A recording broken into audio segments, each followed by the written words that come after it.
જાગે. બોલો, આ એક જ અનુભવ થાય. 8 કર્મમાં વ્યક્તિને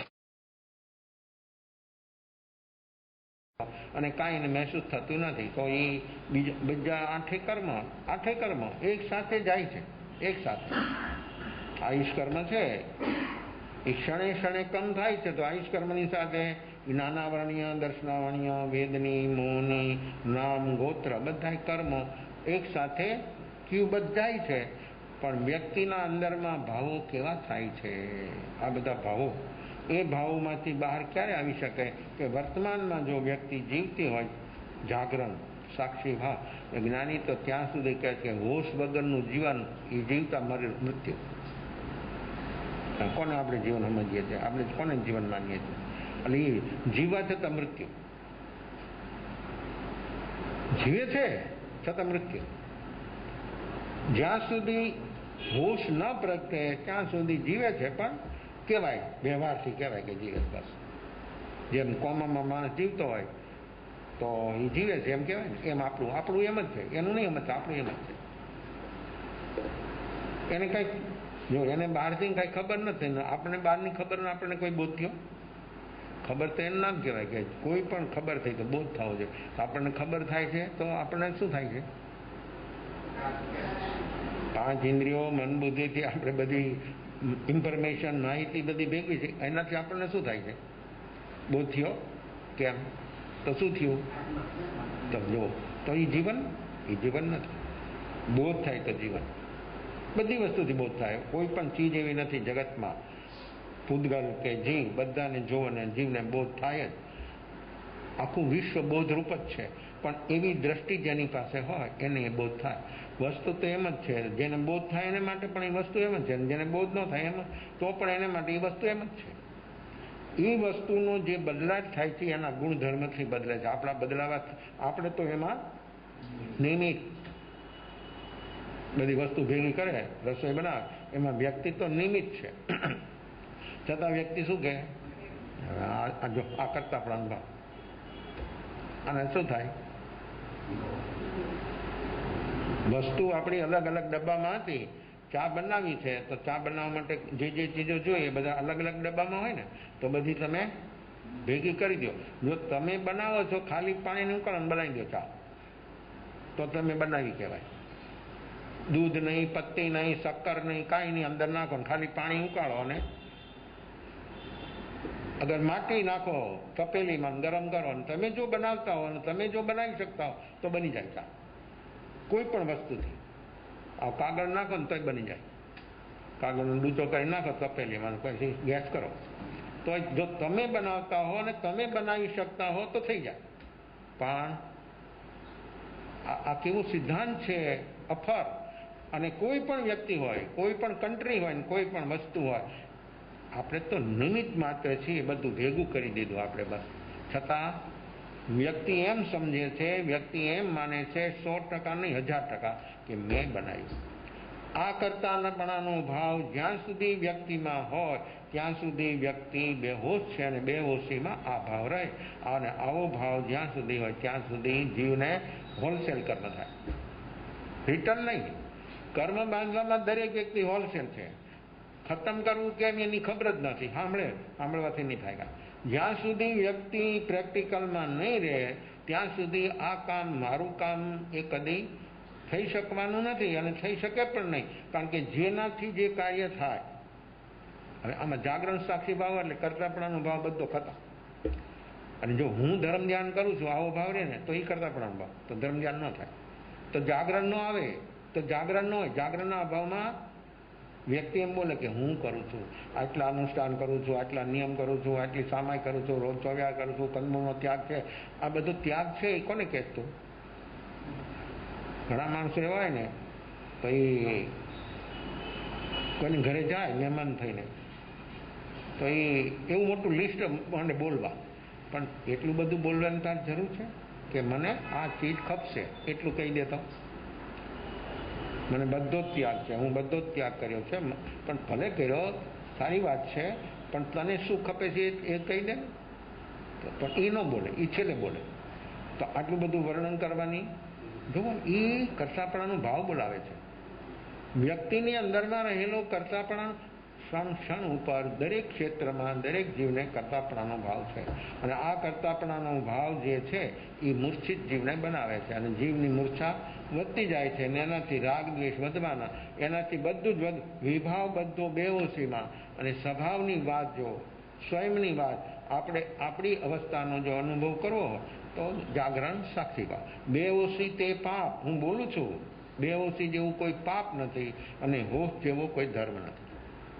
અને બેહોશીમાં શું થશે? આ બધા સાધનો આશરો. તમે જેને જે માનો છો કે જે છે તમારી પાસે બધા આશરો, અને હોશ પ્રગટો લઈ બધા સાધનો તમને સંબરમાં સહયોગી. કેવું કામ? તમે જ્યાં છો ત્યાં જે જે અવસ્થાઓ આપણી સામે છે એ બધી આપણને સહયોગી બનશે સાધનામાં, અને જો આપણામાં હોશ નહીં હોય તો એ બધી ચીજો આપણને સહયોગી બનશે આશ્રવમાં. તો આવો આશ્રવ અનંતકાળથી જીવની અંદરમાં સતત ચાલી રહ્યો છે. હવે એમાંથી આપણે બહાર આવવું છે તો વર્તમાનમાં જો વ્યક્તિ જીવે તો એના કનેક્શનો એક ક્ષણમાં બધા જ પાપના કનેક્શનો વ્યક્તિના છૂટે, એક જ ક્ષણ લાગે. પણ એ ક્વોલિટીનું જાગરણ સાક્ષીભાવ વ્યક્તિમાં હોય તો, અને આ ન હોય તો તમે ગમે એટલી મથામણ કરો અને ગમે એટલું ઊંચું નીચું કરો, એ બધાથી જીવની અંદરમાં રાગ દ્વેષની વૃદ્ધિ થવા સિવાય બીજું કાંઈ બનતું નથી. તો મારું કાર્ય જો કરવું હોય તો દરેક ક્ષેત્રમાં દરેક વ્યક્તિ પોતાનું કાર્ય કરી શકે, જેની પાસે જાગરણ સાક્ષીભાવ હોય તો એની દિનચર્યા, આપણી દિનચર્યા જાગરણ સાક્ષીભાવ સાથે જો હોય તો એ સાધના બની જાય. એ પ્રવૃત્તિમાં જોડાય ને વ્યક્તિમાં એવું જાગરણ સાક્ષીભાવ હોય ને તો પ્રવૃત્તિ ચાલુ છે અને વ્યક્તિ નિર્વિકલ્પ બની જાય. એ ભોજન કરતો હોય તો ભલે, વાત કરતો હોય તો ભલે, કારણ કે જ્યારે આવું હોશ પ્રગટશે ને ત્યારે અપ્રયોજનભૂત બધું છૂટી જવાનું. આપણું 99% અપ્રયોજનભૂત છે. 1% નથી, છતાં 1% આપીએ આપણે. 99% દરેક વ્યક્તિ નિવૃત્ત હોય તો ભલે અને પ્રવૃત્તિમાં હોય તો પણ ભલે, વ્યક્તિ હંમેશને માટે 99% અપ્રયોજનભૂત ત્રણેય યોગને ઉપયોગ કરે છે. મનનું અપ્રયોજનભૂત શું? વિચાર જરૂરી છે, અને 99% વિચાર ભૂતકાળના. તો ભૂતકાળ તો મૃત થઈ ગયો, એ પાછો લાવલ્યો પાછો. તો હું કામ રાખને ફોડો છો? ભૂતકાળના વિચાર એટલે રાખને ફોડવાની. એમાંથી શું મળે? રાખને ફોડો એમાંથી શું મળે? હોય કાંઈ? જે હોય એ તો બધું જલી ગયું. રાખેનું નામ છે કે જે હતું એ બધું જલી ગયું, એમાં કાંઈ. ભૂતકાળ કોઈ પણનો આપણે વિચારીએ તો એ બધું રાખ છે, એટલે અપ્રયોજનભૂત. જેને જ્ઞાનીઓ કહે છે અનર્થાદન. 8મું વ્રત અર્થદન ને અનર્થાદન. 99% અનર્થાદનમાં ચાલે છે. અનર્થાદન જ ચાલે છે. તો મનનું અનર્થાદન ભૂતકાળને વાગોળવું છે. હવે એના શું થાય? જે ઘટના એકવાર ઘટી, એ ઘટનાને આપણે એક ક્ષણ થાય એટલે એક જ ક્ષણ થાય એટલે ભૂતકાળ. એમ નહીં માનજો કે 100 વર્ષની કે ભૂતકાળની બીજા જન્મની વાત. બીજા જન્મની તો આપણે કાંઈ ખબર જ નથી, કાંઈ યાદ. આ જન્મની પણ જન્મથી આ ત્યાંથી અત્યાર સુધી નહીં. ક્ષણ એક જ છે, બે ક્ષણ કોઈ દી ભેગી થતી જ નથી. કાળ જે છે, સમય છે, બે ક્ષણ કોઈ દી મળતી જ નથી, એક જ ક્ષણ છે. અને એ ક્ષણ એટલા માટે કુંવારી છે. બે ક્ષણ ભેગી નથી થતી, એને કોઈ સ્પર્શી નથી શકતું, કાળને કોઈ નથી સ્પર્શી શકતું, માટે કુંવારી છે. એ કુંવારી ક્ષણમાં જીવે ત્યારે એને કુમારપણું જે છે, એનું નિર્દોષપણું છે, એનું નિસંગપણું છે, જેનું અબંધ અવસ્થા છે એના અનુભવમાં આ ક્ષણ છે વર્તમાન. તો એક ક્ષણ ગયે એટલે ભૂતકાળ થઈ ગયો. હું બોલું છું, આપ લોકોના કાન ઉપર શબ્દ આવે, બીજો શબ્દ આવે ત્યારે આગલો શબ્દ હું બોલું છું ને ફેસ ટુ ફેસ સાંભળો છો, છતાં એ શબ્દ આપના કાન ઉપર આવે છે તો કેટલી ક્ષણો જાય? અસંખ્યાતી ક્ષણો. કેવું લાગે છે આપને? કેવું લાગે છે અત્યારે? કેવું લાગે છે? હું બોલું છું ને આપ લોકો સાંભળો છો, અસંખ્યાતી કાન ઉપર આવે એ શબ્દ અસંખ્યાતી ક્ષણો જાય. તો એક ક્ષણ ગયે એટલે ભૂતકાળ થઈ ગયો. તો આપણે જેટલું ભૂતકાળને વાગોળીએ છીએ એટલો બંધ પછી અનુબંધ થાય. આયુર્વેદની અંદરમાં ભસ્મો હોય છે, અબ્રક ભસ્મને, સુવર્ણ ભસ્મને, તામ્ર ભસ્મને, લોહ ભસ્મને, આવી હજારો ભસ્મો આયુર્વેદમાં બનાવવામાં આવે છે.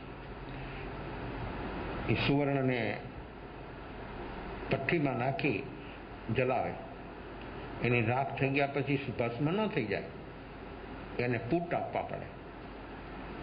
સહસ્ત્રપુટી હોય, 1000 પુષ્ટિ હોય. સહસ્ત્રપુષ્ટિ એટલે 100 વાર એની અંદરમાં બીજા દ્રવ્યો જેનાથી એ પુષ્ટિ બને, શક્તિશાળી બને, એના માટે બીજા દ્રવ્યો નાખવામાં આવે. અમુક સમય સુધી એને એની અંદરમાં રાખવામાં આવે અને પછી એને બહાર કાઢી ખરલની અંદરમાં એને લસોટે. 1000 પુષ્ટિ એટલે 1000 વાર એને આ રીતે પ્રયોગ કરે. બનાવ્યું, સુકાયું, પાછું બનાવે, એમાં રસ નાખે અને પાછું એને લડે અને પાછું સુકાવે અને પાછું, એવું 1000 વાર કરે ત્યારે 1000 પુષ્ટિ અબ્રક ભસ્મ, 1000 પુષ્ટિ સુવર્ણ ભસ્મ, 1000 પુષ્ટિ અબ્રક ભસ્મ, જેટલા ભસ્મો છે એટલી વખત કરે. એનાથી શું થાય? આ કરવાનું શું હતું? 64 પોરી પેપર છે ને, આયુર્વેદમાં આવે છે. પેપર તો દાણા હોય, એ દાણાને લડી નાખે. આમ ખાલી પાવડર કરીને ખાવ તો કાંઈ ન થાય, તીખું લાગે, મોઢું કડક થઈ જાય. પણ એનો જે ગુણ છે ને એ તો 64 પ્રહર સુધી એને ખરલની અંદરમાં વ્યક્તિ એક પછી એક ટેપ બાય ટેપ માણસો આવતા જાય, એને ગૂંટતા જાય 64 પ્રહર. તો છેલ્લે લાસ્ટમાં જે ગૂંટનારો માણસ હોય ને એની નાકમાંથી લોહીની ધાર થાય. કેમ? એટલી બધી એની અંદરમાં જે ગરમી છે એ બહાર પ્રગટ થાય. એ લડવાથી પ્રગટ થાય છે, એ ઘૂંટવાથી એની અંદરમાં, બહારથી નથી આવતું, આ એની અંદરમાં જ. પણ એ કેમ બહાર આવે છે? એ ઘૂંટવાથી. પછી બીજું, એ જેમ જેમ ઘૂંટો એમ એના પાવડર કેવો બને? આમ હાથમાં તમે રાખો ને, આમ કરો ને તો તમારા હાથમાંથી જાય નહીં, એટલો પાવડર એનો મુલાયમ બની જાય. અને જેટલો પાવડર મુલાયમ બને એના અણુ તૂટે, એના અણુ તૂટે ને એમાં રહેલી જે શક્તિ છે ને, એમાં ગુણધર્મ છે ને બહાર આવે. એટલે 64 પુરોજી પીપર એ 64 પ્રહર સુધી લડે. એમ બાજરાનો લોટ હોય, એ બહેનોને ખબર હોય. બાજરાનો લોટ, ઘઉંનો લોટ ઘણા પ્રકારના, પણ બધાના અંદરમાં ગુણધર્મ. પણ બાજરાનો લોટ ને જુવારનો લોટ ને એ બધો વક વગરનો હોય, એકદમ કોરો. ઘઉંનો લોટ છે ને એમાં ચિકાસ વધારે હોય. બાજરાના લોટનો રોટલો બનાવવો હોય તો ક્યારે બને? ટીપીને. એ નમક નાખ્યું હોય પાણીમાં અને બાજુમાં રાખ્યો હોય વાટકો, અને બેન જે હોય ને મસળે, અને કેટલો મસળે? એક રોટલો ચડતો હોય, શેકાતો હોય, અને બીજો ત્યાં સુધી તૈયાર થઈ જાય, એ ટીપીને તૈયાર ત્યાં સુધી એને મસળે. એ કેટલો મસળે? તો એની અંદરમાં વકતો હતો નહીં, પણ જેમ જેમ મસળવામાં આવે એમ એની અંદરમાંથી વક, એની અંદરમાં રહેલી ચિકાસ એ બહાર આવે અને એને પકડે, અને પછી રોટલો કેવડો થાય? ઢાલ જેવો. આમાં થાબડીને રોટલા કરે ને એમાં કાંઈ ન હોય, એમાં કાંઈ જ ન હોય, વક જ ન હોય, ખોળ જેવો લાગે. ખોળ ખાધો છે? જોયો છે ખોળ? તેલ નીકળે, બધા તેલ બી આ એમાંથી પીસાય અને એમાંથી ખોળ બને. એ ખોળને તમે જો ખબર પડે એ કેવો હોય. એમાં અમુક % તેલ તો હોય જ, છતાંય ખોળ કેવો લાગે? પણ એની અંદરમાં તેલ હોય એ કેવું લાગે? એ કેટલું પકડી રાખે? ચિકાસ પકડી રાખે. એમ આપણે જે કર્મ એક વખત ઘટના ઘટી અને પછી આપણું મન એને શું કરે છે? આ 64 કરોડ નહીં, કેટલા પોર?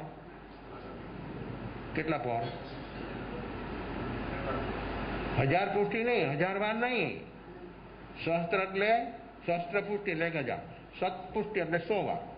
તો 1000 વાર નહીં, 64 પ્રહર નહીં, કેટલા પોર? કેટલા વર્ષ થયા?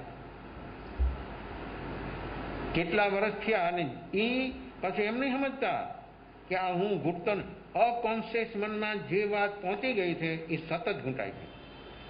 તો બંધ પછી અનુબંધ, એને એટલું પાકું થાય, અને એ પછી હું બોલું છું પણ આપ લોકો સાંભળતા હોય કે મને ખબર નથી.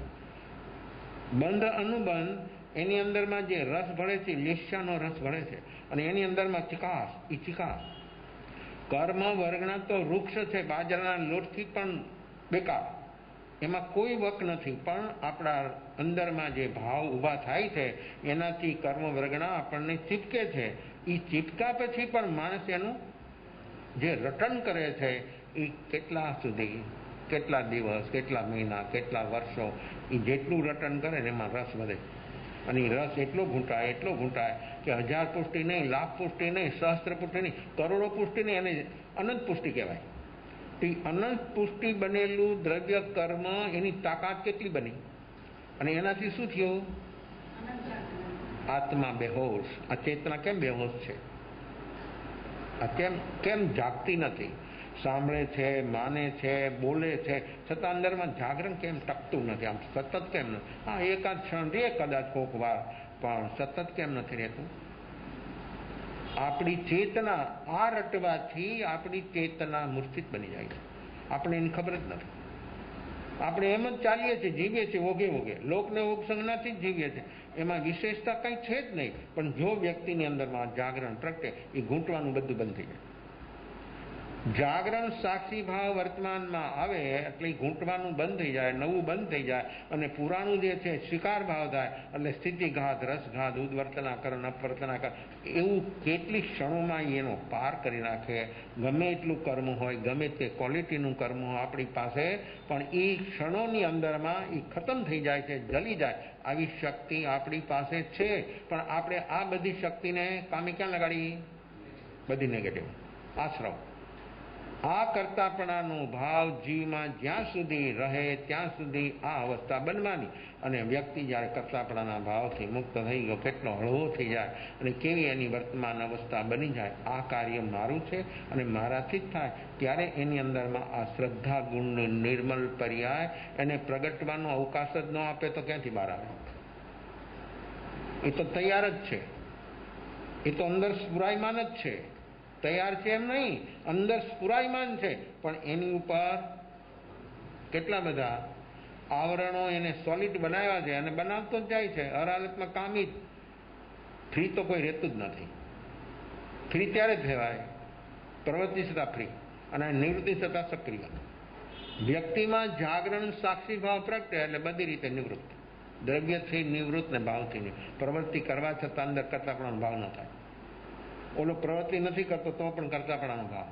જ્યારે જીવમાં જાગરણ સાક્ષી ભાવ પ્રગટે એટલે પ્રવૃત્તિશીલ હોવા છતાં 8 ઘંટા કામ કરે છતાં ટેન્શન નહીં, તણાવ નહીં, લગાવ નહીં, કાંઈ નહીં કરે છે, પણ એની અંદરમાં અંશ માત્ર કરતાપણાનો ભાવ ન હોય, તો એ વ્યક્તિ એ જ્યાં બેઠો છે ને એ અવસ્થામાં, એ બેઠક ઉપર એને અનુભૂતિ થયા વગર રહી ન શકે. આવું કાર્ય છે. પણ માણસ હંમેશને માટે આ બેહોશીની અંદરમાં અનંત સમય, અનંત જન્મો પસાર થઈ ગયા, તો પણ જીવને પોતાનો અનુભવ ન થયો. જે એને અનુભવ કરવો છે સ્વયંનો, એ હજી સુધી કાંઈ શક્ય બન્યું નથી. કારણ કે આ બધી આવી અવસ્થાઓમાં જીવ ચાલી રહ્યો છે. તો જ્યાં સુધી આવું સ્વરૂપ આત્માનું છે એને અનુભવવા માટે વ્યક્તિ જ્યાં સુધી તૈયાર ન થાય, ત્યાં સુધી બધી આવી અવસ્થાઓ ચાલશે. તો આ જ્ઞાન વિનય, દર્શન વિનય, ચારિત્ર વિનય ક્યારે આવે? જો અહીંયા એ જ આવવાનું.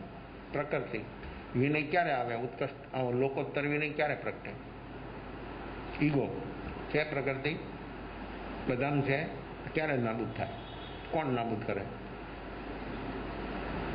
ક્યારે થાય? કોને થાય? છે બધામાં. સ્વીકારે કે ન સ્વીકારે, માને કે ન માને, છે બધામાં. પણ એ ક્યારે દૂર થાય? હવે સમ્યક દર્શન પામવાની રુચિ છે આપણને? લગન છે? સમ્યક દર્શન બોધિ પામવાની રુચિ લગન છે? કોઈ માથું નથી હલાવતું. કારણ જો હલાવો તો સામે જ આવે બીજો પ્રશ્ન.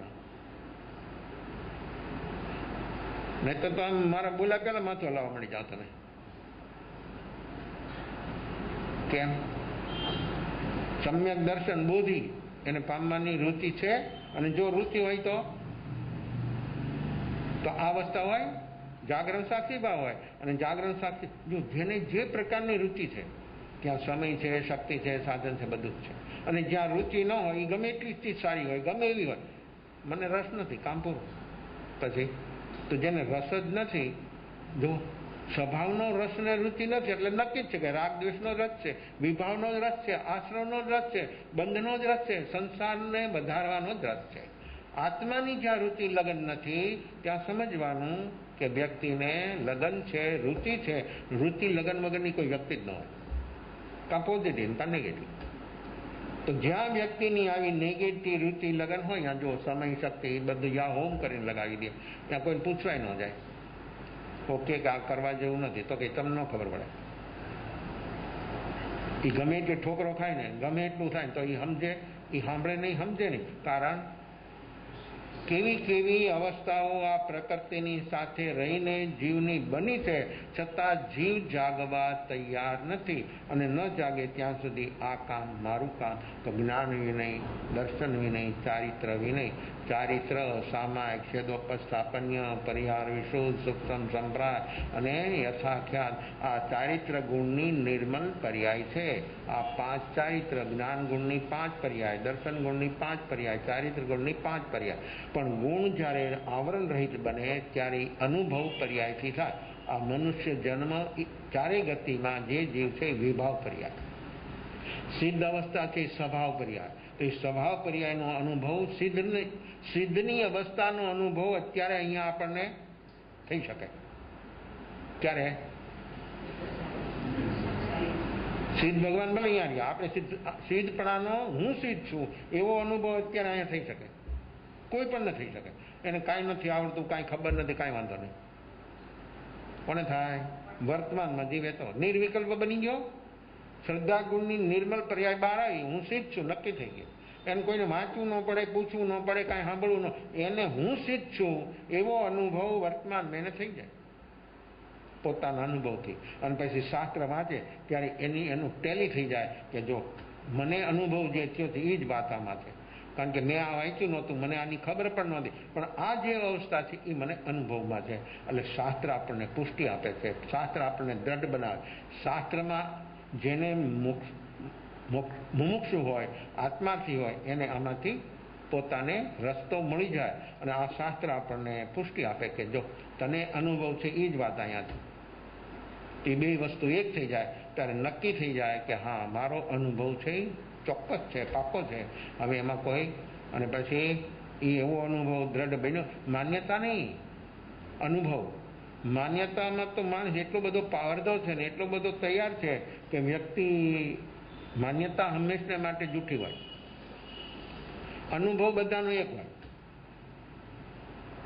બહારની માન્યતાઓ એક વસ્તુ વિશે, વ્યક્તિ વિશે, ક્ષેત્ર વિશે બધાની અલગ અલગ હોય, પણ અનુભવ જે વ્યક્તિને થયો એ અનુભવ બધાનો એક હોય. અનુભવના ક્ષેત્રમાં જો આપણે પહોંચવું હોય તો વ્યક્તિએ આવું જાગરણ સ્વયંમાં આવું જાગરણ જો પ્રગટે તો જરૂર એને સ્વયંનો આ અનુભવ થયા. એટલે જ્ઞાની, અનંત જ્ઞાનીનો એક જ અભિપ્રાય હોય.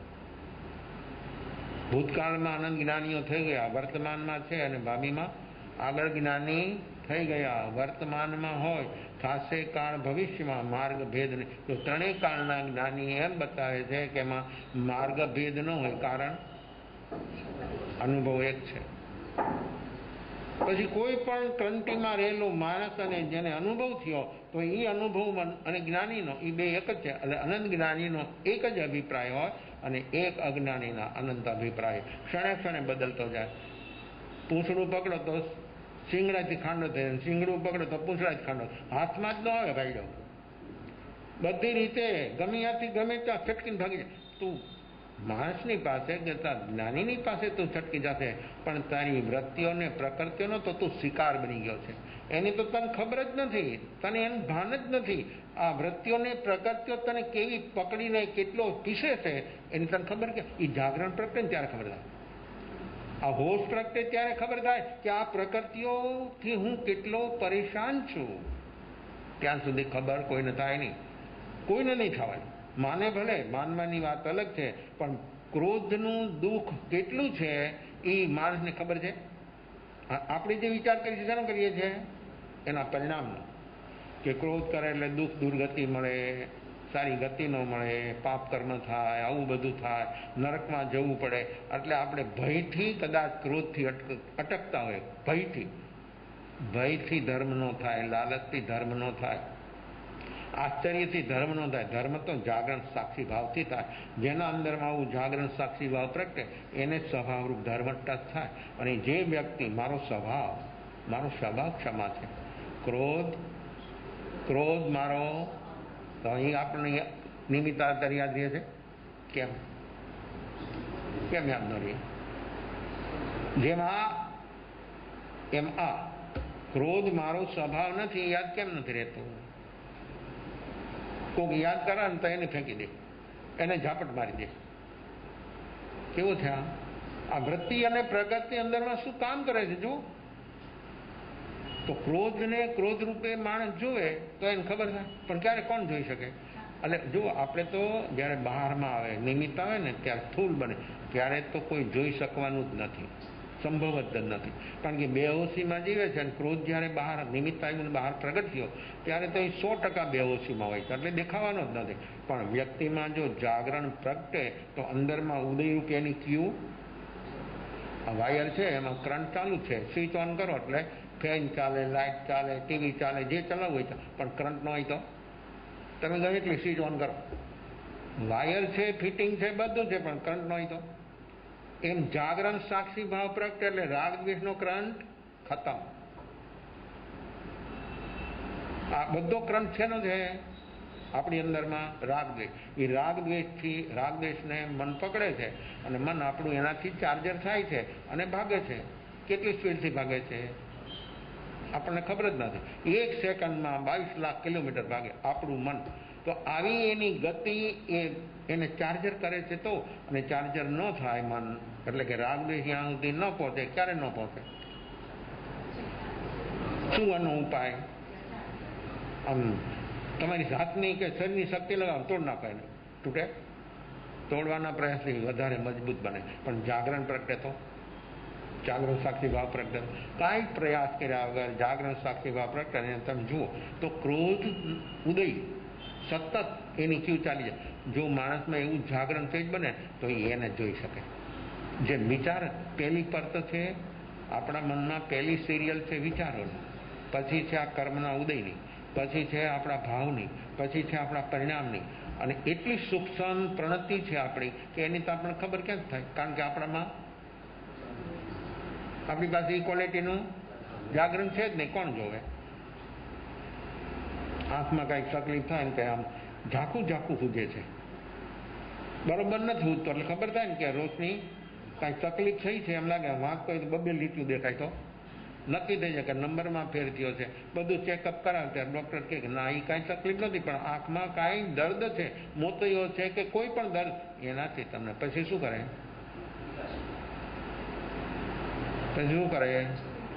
ડાક્ટર કંઈ બધું કરવા તૈયાર? કેમ? શું કામ? રોશની જોઈએ છે ને?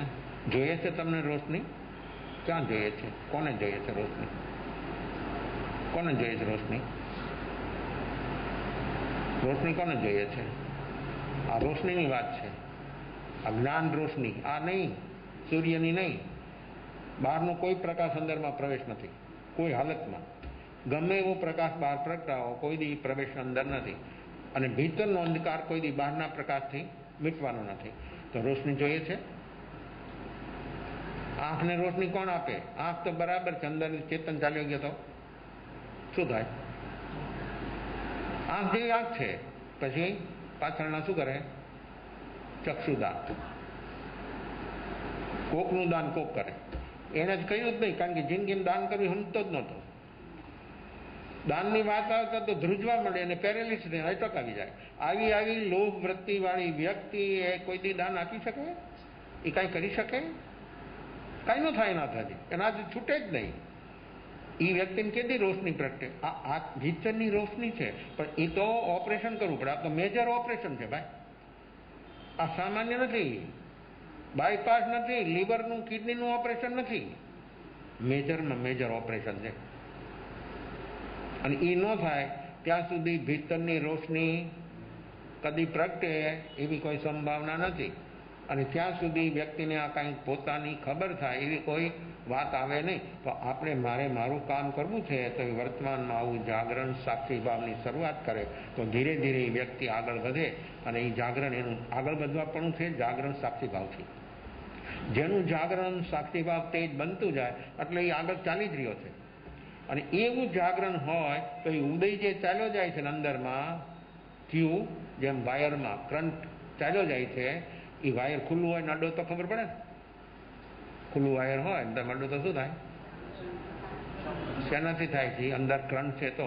અને સ્વિચ ઓન હોય ને અડો તો એને પકડો તો થાય કાંઈ ડેટ. એ ડેટ છે. એમ આપણી અંદરમાં જે ઉર્જા હોવી જોઈએ એ ઉર્જા જો પ્રગટી જાય તો આ બધો ઉદયયોગ સંયોગ ડેટ એક ક્ષણની અંદરમાં આશ્રમના કારણોથી માણસ બહાર આવી જાય અને પોતાનું નીચ સ્વરૂપ જે છે એને અનુભવમાં આવ્યા વગર રહી ન શકે. તો આ માણસનું જાગરણ જો આવું તેજ બને તો અંદરમાં ચાલી રહેલો ક્રોધ એની લકીર જે ચાલી રહી છે એને એ અનુભવી શકે, જોઈ શકે નહીં, અનુભવી શકે અને મહેસૂસ થાય. આવું જાગરણ હોય તો, જોવાનો અભ્યાસી હોય તો પેલી વિચારની ક્યુ આવે. પેલી વિચાર આવે છે ને, જોઈએ છે ને આપણે. કોણ જોવે વિચારને? કેટલા સ્થૂળ વિચારો છે આપણા? અને 99% ભૂતકાળના વિચારો.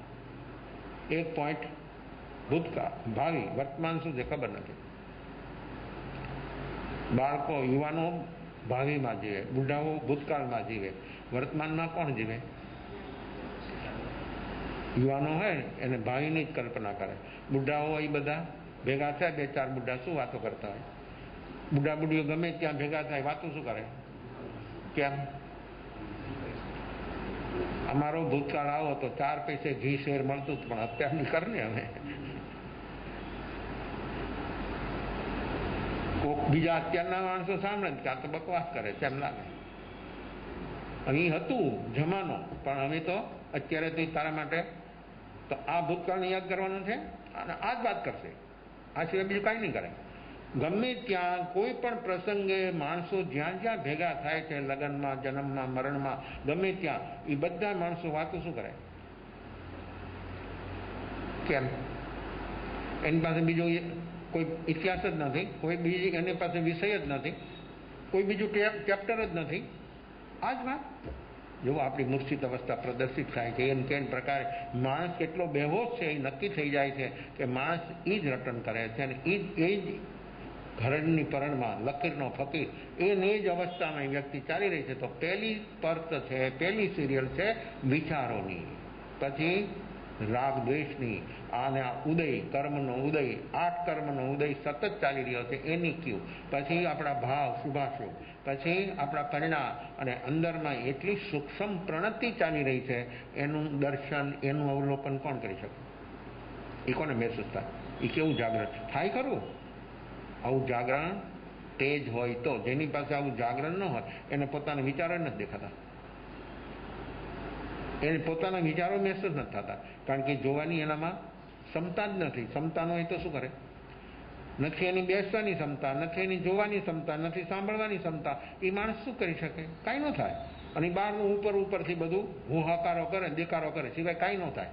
આવી બધી અવસ્થાઓ આપણી જે ઉદય રોગ ચાલી રહી છે, આવો અશુભ ઉદય હોય તો ભલે અને શુભ ઉદય હોય તો ભલે. ઉદય 2 જ છે, શુભ અને અશુભ, સંયોગ વિયોગ, સાતા અસત. આ સિવાય કોઈ વસ્તુ બીજી આવવાની નથી. તો એ વસ્તુનો જ્યાં વર્તમાન અવસ્થા ચાલી રહી છે એમ તું જો.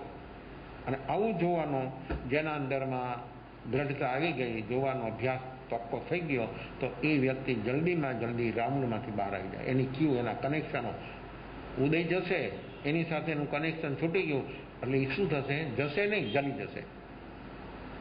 એ જાય છે, પ્રવાહ રૂપે જાય છે, એનો પ્રવાહ બંધ થઈ. અંદરમાં એક દોરી હોય અહીંથી અહીં સુધી 100 ફૂટ લાંબી, અને એક છેડેથી જલાવે, એ જલતા જલતા માસ સુધી પહોંચે કેટલો સમય લાગે?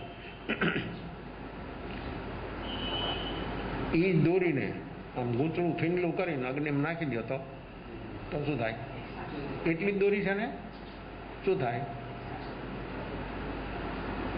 એક સાથે જલી જાય.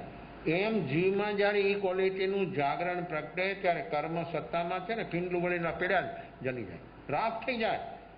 ગમે એવી સ્થિતિ હોય ને ગમે એવી ક્વોલિટીનું કર્મ હોય જલી જાય આવી તાકાત. અને ઘાતી કર્મ એકાંત પાપ કર્મ છે, ચારે ચાર. એમાં એક પણ શુભ પ્રકૃતિ નથી. તો એ જ ઘાતી કર્મથી જ 4 ભાવ પ્રાણની હિંસા થાય છે. અને એ 4 ઘાતી કર્મ ખતમ થઈ ગયા એટલે આત્મા જો અઘાતી છે છતાં પરમાત્મા. અઘાતી કર્મ હોવા છતાં એ આત્મા 13મા ગુણસ્થાન में સહયોગી કેવળી ભગવાન પરમાત્મા બની જાય. તો આ ઘાતી કર્મનો ઉપરત જીવનો પુરુષાર્થ ચાલે છે અને આપણે એના અંદરમાં જ આપણો પ્રમાદ છે. એને આશ્રય થઈને એને આધીન જે જીવ રહે એ પ્રમાદ છે. તો આ ચારે ચાર ઘાતી કર્મ 4 ભાવ પ્રાણની હિંસા થાય અને એ ઘાતી કર્મની સ્થિતિઓ બધાથી વધારે છે. અઘાતી કરતા ઘાતી કર્મની સ્થિતિ જ્ઞાનાવરણીય 30 જગન્ય અંતરનું ઉત્કર્ષી 30 દર્શનાવણીય જગન્ય અંતરનું ઉત્કર્ષી 30 મોહની કર્મ જગન્ય અંતરનું ઉત્કર્ષી દર્શન મોહનીની 70 ચારિત્ર મોહનીની 40 કરોડાકો. આ બે સ્થિતિ અલગ છે. મોહની કર્મ બે દર્શન મોહનીને ચારિત્ર મોહનીની સ્થિતિ 40 કરોડાકો અને દર્શન મોહની સ્થિતિ 70 કરોડાકો. પછી આવ્યું અંતરાય કર્મ જગન્ય અંતર્મુંદ ઉત્કર્ષી 30 કરોડાકો સાગર. પાછા બધાના બાધાકાળ છે.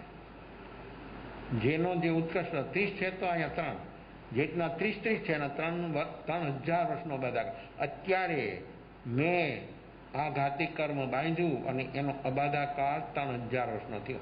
3000 વર્ષ સુધી એ કર્મ સત્તામાં એમ જ પડ્યું રહેવાનું અકબંધ. એમાં કાંઈ હિલચાલ નહીં થાય, ફેરફાર રહે. એ 3000 વર્ષ જાય એટલે પછી એમાંથી બહાર આવવાની શરૂઆત થાય. પણ આ તો સમયે સમયે કર્મ થાય છે અને સમયે સમયે અંદરમાં ભેડા જ કરે છે.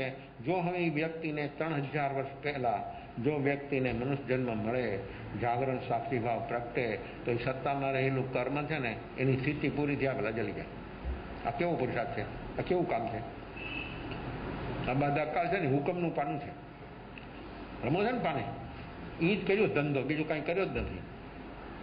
પણ આ તો આપણો જુગાર છે. આ જિંદગીનો જુગાર રમી નાખે છે માણસ, પણ કોઈ દી જાગ્યો નથી.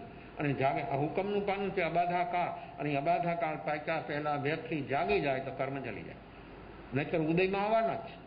ઉદયમાં એટલે સતત બંધાય છે અને સતત એનો ઉદય ચાલી રહ્યો છે. આવું કાર્ય વ્યક્તિ હંમેશને માટે સતત બેહોશીમાં ચાલે છે. હોશ પ્રગટ થયો એટલે બધું સ્ટોપ, બધું બંધ થઈ જાય. વ્યક્તિ કે ને કે પાને રમે છે. શા માટે? ટાઈમ પાસ કરવા. એટલે ટાઈમને તું પાસ કરે કે ટાઈમ તને પાસ કરી દે છે? શું કરે છે? જો શબ્દ પ્રયોગ કેવો છે, ટાઈમ પાસ કરવો. ટાઈમ એને પાસ કરે છે કે ટાઈમ એને કાળ. આ ટાઈમ એટલે કાળ એને પાસ કરી દે છે અને એની ખબર નથી. ચાલી ગયેલી ક્ષણ પાછી આવતી નથી. વર્તમાન ક્ષણમાં જીવતો નથી અને ભાવિની કલ્પનાઓ કરે છે. ત્રણેય કાળ બેકાર. વર્તમાનમાં જીવે એટલે ભૂત ભાવિથી મુક્ત થઈ જાય અને વર્તમાનમાં જીવે એટલે એનું બધા જ કાર્યો બધા ક્ષેત્રમાં સક્સેસ 100%. વર્તમાનમાં જે વ્યક્તિ જીવે ગમે એવી કઠિનમાં કઠિન કાર્યવાહી હોય તો પણ એની 100% સફળ બને. કારણ કે એટલો સ્વસ્થ છે, એટલો શાંત છે. એની સમગ્ર શક્તિ જે એની ઉર્જા શક્તિ છે એ બધી સંગ્રહિત થાય છે. અને એ શક્તિ આપણી બધી શક્તિ ભૂતભાવીમાં રહેવાથી ખતમ થાય છે. શારીરિક, માનસિક, વ્યવહારિક, કૌટુંબિક બધી શક્તિઓ આપણે ખતમ થાય ભૂતભાવીમાં રહેવા. વર્તમાનમાં જીવ એટલે બધી શક્તિ સંચય થાય, ભેગી થાય. પાવર હાઉસ હોય છે ને ત્યાં શું હોય? ઇલેક્ટ્રિસિટી શું હોય? પવનચક્કીથી ઇલેક્ટ્રિસિટી થાય, ઘણા પ્રયોગથી ઇલેક્ટ્રિક, પણ એ બધી ત્યાં જમા થાય અને પછી જ્યારે જોતી હોય ત્યારે આપણે આપણી ઉર્જા શક્તિને ભેગી કરીએ છીએ. આપણી પાસે સાધન છે ભેગું કરવાનું. કરી છે કોઈની ભેગી? કેમ? નક્કી જ છે ને કે ખબર નથી. અને એ ઉર્જા શક્તિ શું કામ આપે છે આપણને? આપણે જે આ વ્યવહારથી કહું છું હજી તો ઉર્જા શક્તિ આપણે ખોરાક લઈએ છીએ એનાથી ઉર્જા પ્રગટ થાય છે. કારણ કે ઈંધન છે. ખોરાક એ ઈંધન છે. કાર ચલાવીએ તો શું જોઈએ? ગેસ ચલાવવો હોય તો શું જોઈએ?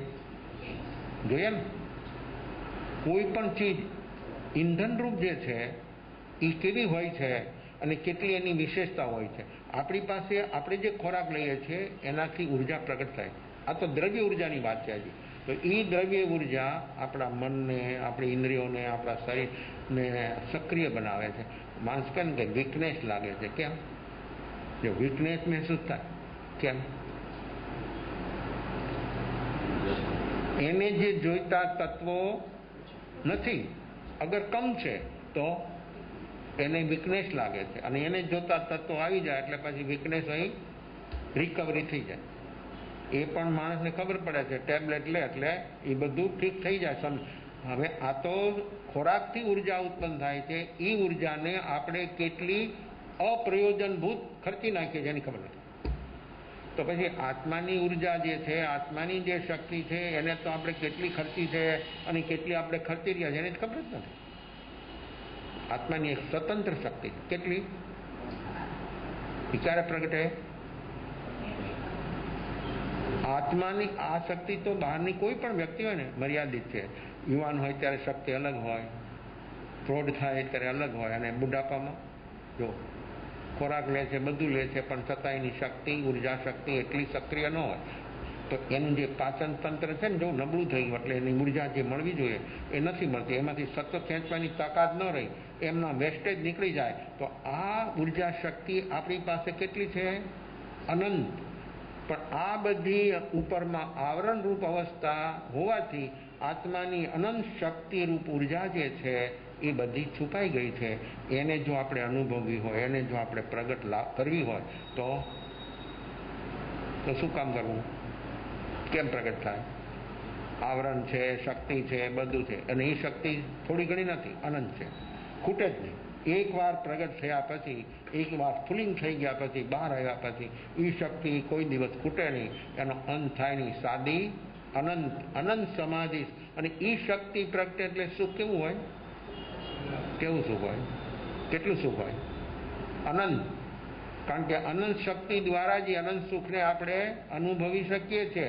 એ બહારથી કોઈ વસ્તુ નહીં, વ્યક્તિ નહીં, ક્ષેત્ર નહીં, કાંઈ નહીં, શરીર નહીં, કોઈ ચીજ નથી, છતાં અનંત સુખ જે છે એ અનંત શક્તિ દ્વારા એક સાથે અનંત પર્યાયોને એ અનુભવે છે. આ સુખ નિધિ સુખ છે. આવું સુખ જો આપણે અનુભવવું હોય તો એનું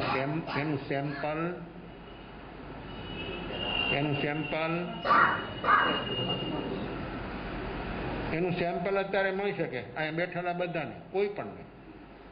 આ સેમ્પલ મારી પાસે આવું સુખ છે, હું એ સુખનો માલિક છું, એવું સુખ અનુભવ હોય તો બધાને એનું સેમ્પલ અહીંયા મળી શકે એમ છે. મળે એને કે જેનામાં એ ક્વોલિટીનું જાગરણ સાક્ષી ભાવ પ્રગટે. અને જે જગ્યામાં જે વ્યક્તિ બેઠી છે કોઈ પણ પરિસ્થિતિમાં, તો આનામાં જાગરણ જો પ્રગટી ગયું તો એને ઉપરથી આવરણ હટી ગયો ને એ શક્તિ બહાર આવે. અને એ શક્તિ બહાર આવે એટલે મન, બુદ્ધિ, ઇન્દ્રિયો, પ્રકૃતિ બધું એની સામે કાંઈ ન ચાલે. એવી શક્તિનો એ ફોર્સ છે, એની સામે કોઈનું કાંઈ ન ચાલે. બધા હાથ જોડીને એની સામે નતમસ્તક બની જાય. એનું શરણ સ્વીકારી લે અને ન સ્વીકારે એ જલી જાય. કોઈ ન સ્વીકારે એ જલી જાય અને બધા જલી જાય. નેગેટિવ જેટલી ચીજ છે અંદરમાં ભેગી કરેલી બધી જલી જાય, રાખ થઈ જાય. અને રાખમાંથી દેદીપ્યમાન આત્મા પિતરા પરમાત્મા સ્વરૂપ બહાર આવી જાય. આવી છે આ આપણી વર્તમાન જાગરણ સાક્ષી ભાવની અવસ્થા. હવે આવું જાગરણ સાક્ષી ભાવ જો વ્યક્તિમાં પ્રગટી જાય તો એનું કામ થયા વગર રહી ન શકે. ત્યારે જ્ઞાન વિનય, દર્શન વિનય, ચાર આ બધા ગુણો જે છે એ આવરણ રહિત થઈ જાય અને એમાંથી પર્યાય બહાર આવે. જ્ઞાન પર્યાય મતિ શ્રુત અવધિમન પર્યાય કેવળ, દર્શન પર્યાય સયોક્ષમ ઉપસમ છાયક, અને એન્ડ ઉપર બધું પૂર્ણ બની જાય. આ છે આપણી વિભૂતિ, આ છે આપણી શક્તિ, આ છે આપણું વૈભવ, આંતર વૈભવ. એ કોઈ દિવસ આત્મા એવો અનુભવ્યો નથી. અને આંતર વૈભવ જેને અનુભવવો હોય એ વ્યક્તિ વર્તમાનમાં જીવવાનો જાગરણ સાક્ષી ભાવ જો હશે તો વર્તમાન હશે, ને વર્તમાન હશે તો આ બધું કામ આપણું એટલું બધું સુંદરમાં સુંદર બની જશે. તો આવો અનુભવ કરવા માટે, આ સેમ્પલ પ્રાપ્ત કરવા માટે વર્તમાનમાં જાગરણ સાક્ષી ભાવપૂર્વક જ્યાં છો ત્યાં, ક્યાંય આઘા પાછા થયા વગર ભાગવાની જરૂર નથી, દોડાદોડી કરવાની જરૂર નથી. અને દોડાદોડી કરશો ને જાગરણ નહીં પ્રગટે.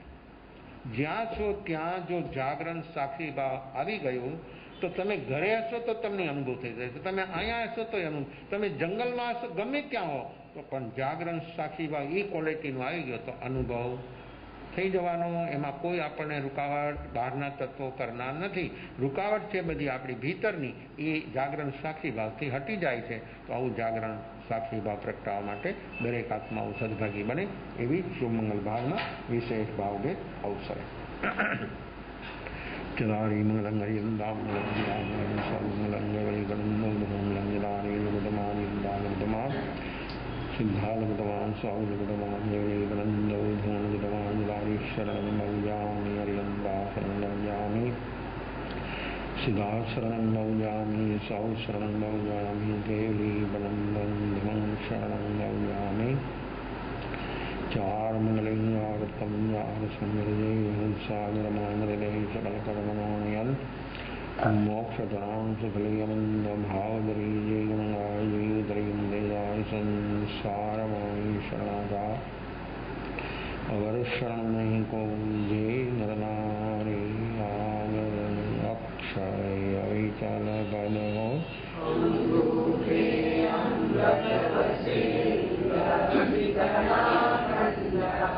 શ્રી